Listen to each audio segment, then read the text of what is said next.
Fit family, it's your man back again, King Leo.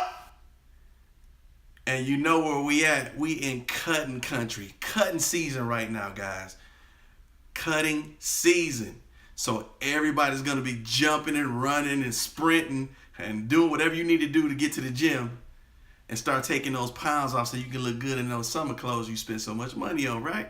All right, so listen, your man King Leo is here to give you 10 tips on losing belly fat. Now listen, I already know it's so many different ways to do this thing. It's so many different approaches, but that's the beauty of following whoever you want to follow and listening to whoever you want to listen to and see who or what you can pull from everybody and then come up with your own special regimen.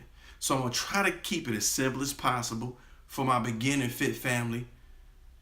Put some complexities in there for my moderate to advanced fit family so everybody can kind of be on the same page. Number one, you want to try to eliminate foods that cause bloating and inflammation, guys. Like fake butters, processed soy, that you feel like causes you bloating. And you know certain foods you can eat. Now, if you really don't have any idea what foods do that to you, a great book that I used, or I've always been a great learning tool for my clients, is a book by Michael Thurman. It's called 7-Day Body Makeover.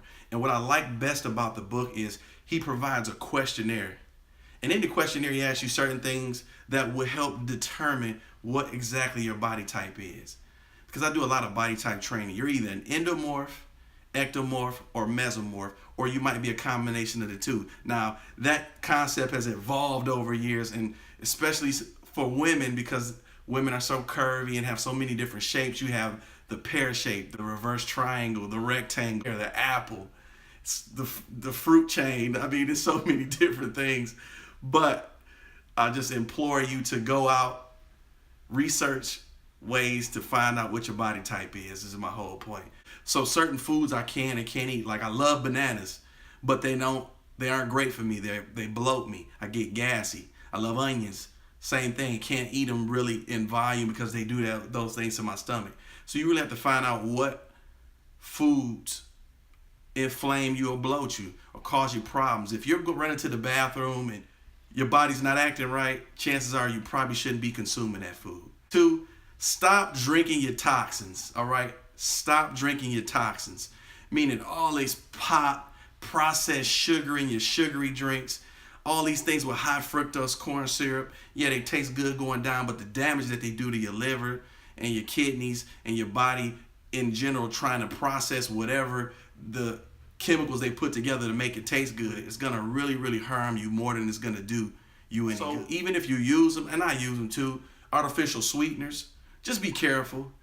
Anything with aspartame, however you want to pronounce it, like anything in moderation, because if you don't want to process real sugar, now you can go cane sugar, you can go agave syrup, some good alternative sweeteners that are a little more natural for your body to process. I'm going to ask you guys to stop ingesting pesticides.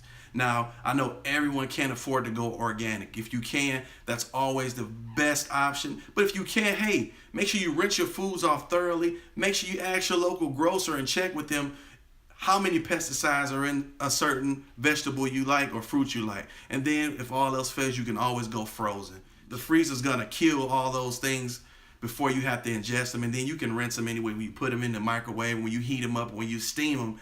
That's going to get rid of the pesticides as well. Number 4, now I don't want to get all super crazy with mindful of the response your body has to grains. As I've learned over the years, our body is not really meant to digest grains in an abundant amount. That's why you have so many people having all of these outbreaks of allergic reactions to wheat gluten. Everything's gluten-free.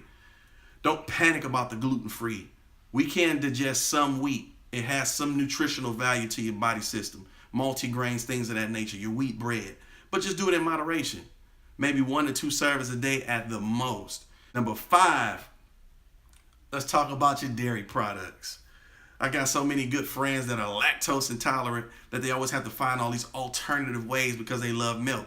You know, many people are unaware of their tolerance of dairy milk, because a sad thing is it's homogenized and heat treated and culture treated and mixed mash so badly that you don't know what chemical byproducts you're getting. So great alternative is your coconut milk, is your almond milk, your cashew milk. Give those things a try.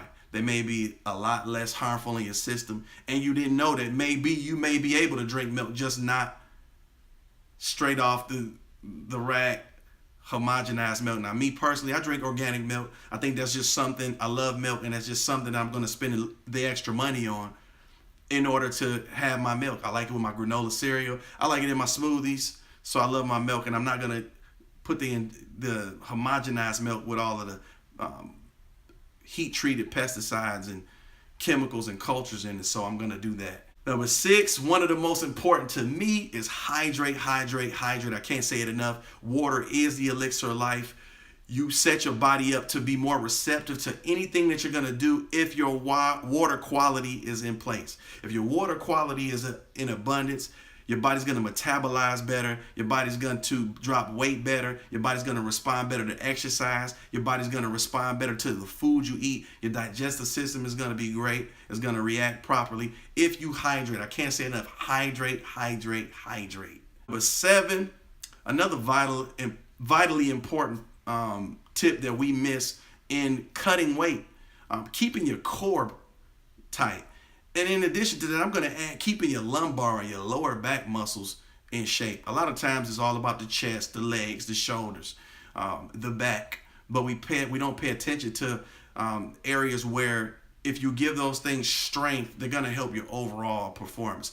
Core work is vital to fitness. No matter what you do, you got to have a great core. So one of my recommendations is the plank. The plank is just that overall strengthening exercise that allows you to have to hold your core. It's that overall strengthening exercise that gets your core completely engaged. You have to tighten it up, squeeze, so that you can balance your entire body. Okay? Same thing with your lumbar. If you're going to strengthen your lower back, you do your hyperextensions, or you do Supermans on the ground. You're going to maybe add a weight. Some guys and girls put a 10-pound, 25-pound, 45-pound plank to strengthen your lumbar. For your cores, you want to try to do it in 30-second intervals till you build up where you can hold the plank for a minute, for 2 minutes. Hell, some people can even do it for 5 minutes. It's a Guinness record for holding the plank for the longest. Planks are great exercises, and you really want to help strengthen your core. That's really going to help with your weight cutting as well. How to eat lean meat, guys. Now, your protein intake is vitally important to weight cut. Your protein intake is vitally important. So what kind of lean meat you should be eating?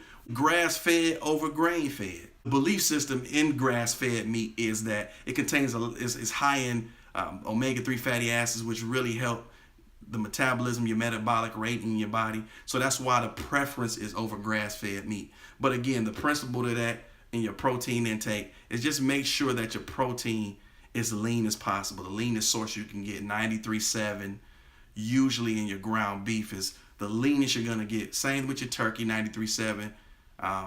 You really just want to eat as lean meat as possible. Number 9, guys, your coconut oil. Organic, unrefined coconut oil.